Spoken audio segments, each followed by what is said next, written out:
వాస్తవానికి కూడా ఉపాధ్యాయుల సంఘాలతోటి నాకు ఏ రోజు అటాచ్ లేకుండే, ఏ రోజు కూడా నాకు పెద్దగా అటాచ్మెంట్ ఉండేది కాదు. కాకపోతే నేను V6 ఛానల్లో పనిచేసినప్పుడు హెల్త్ అండ్ ఎడ్యుకేషన్ డిపార్ట్మెంట్ చూసేవాడిని. ఈ ఉమ్మడి రాష్ట్రానికి ఎడ్యుకేషన్ డిపార్ట్మెంట్ నేనే చూసేవాడిని, హెల్త్ డిపార్ట్మెంట్ నేనే చూసేవాడిని. అధికారులతో పరిచయాలు ఉండేది కానీ ఈ సంఘాలతో చాలా తక్కువ పరిచయాలు ఉండేవి.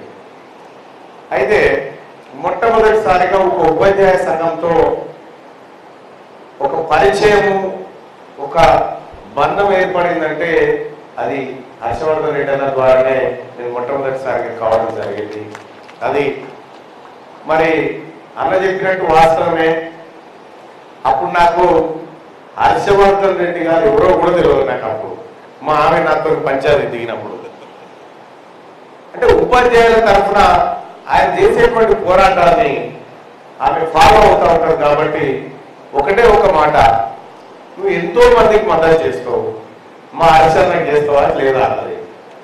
అంటే ఆయనతో 2-3 వీడియోలు పెట్టుకుని కాదు, ఏం చేస్తాడు ఈ హర్షన్న, ఏం కథ అని చెప్పి చూస్తే అది చాలా స్పార్క్ అయితే కనిపించింది. ఏదో చేద్దాం అనుకుంటున్నాడు అనేటువంటి ఒక స్పార్క్ అయితే కనిపించింది.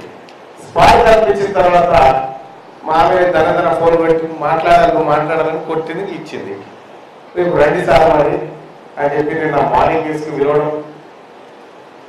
అంతకంటే ముందే నేనంటే చాలా అబ్జర్వ్ చేస్తున్నా, ఏంది మనిషి, ఏంది ఎటు పోతాడు, ఏం కథ, నిజంగా వేరే ఏమన్నా ఆలోచించి వస్తా ఉన్నాడా, ఉపాధ్యాయుల కోసం ఆలోచించి వస్తా ఉన్నాడా అనుకున్నప్పుడు తనలో మల్టిపుల్ ఉన్నాయి. కేవలం ఉపాధ్యాయుల నాయకుడు మాత్రమే కాదని హర్షవర్ధన్ రెడ్డి గారు అంటే నేను ఒప్పుకోను ఫస్ట్. ఎందుకంటే ఆయన అన్ని వర్గాలకు సంబంధించినటువంటి నాయకత్వ లక్షణాలు దండిగా ఉన్నాయి. ఎక్కడో ఓ చోట ఆ చట్టసభలో కానీ ఈ సమాజంలో అక్కడికి వచ్చేటువంటి వ్యక్తుల్లో హర్షవర్ధన్ రెడ్డి గారు ఉంటారని నేను భావించిన కాబట్టి నేను అన్న సాన్నిహిత్యాన్ని కోరుకున్నా.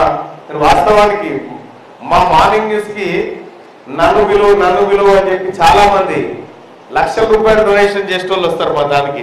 అన్న ఒక్క 10 నిమిషాలన్న మమ్మల్ని చూపి అన్న అంటే వాస్తవానికి మా వార్తల్లోకి ఎక్కడం అంటే మూడితేనే ఎక్కుతుంది వాళ్ళకు. అటువంటి పరిస్థితిలో హర్షన్న మేము హర్షం వ్యక్తం చేస్తూ హర్షన్నను పిలిచి ఆ రోజు నువ్వు కాలి మద్దతు ఇస్తే సరిపోదయా, ఆర్థిక మద్దతు కూడా ఇవ్వాలి అని అంటే సరే అని చెప్పి, అంటే దానివల్ల ఏదో జరుగుతుంది అనేది కాదు, నాలాంటి ఒక వ్యక్తి ఈ శరీరాన్ని విశ్వసిస్తుందన్న బలమైన విశ్వాసాన్ని ప్రజల్లోకి పంపడం కోసం చేసిన ప్రయత్నమే తప్ప కానీ ఇంకొకటి కాదు. అంటే నేను చేసిన దాంతో, నేను ఇచ్చిన దాంతో ఏదో జరిగిపోదు, కానీ ఇది సమాజానికి ఒకటి అవసరం ఉన్నాడురా అని చెప్పి సమాజం ముంగట నిలబెట్టి చెప్పే ప్రయత్నం చేసిన సరే అది జరిగిపోయింది. అట్లా ఉపాధ్యాయ సంఘాలతోటి కొంత బాండింగ్ ఏర్పడింది.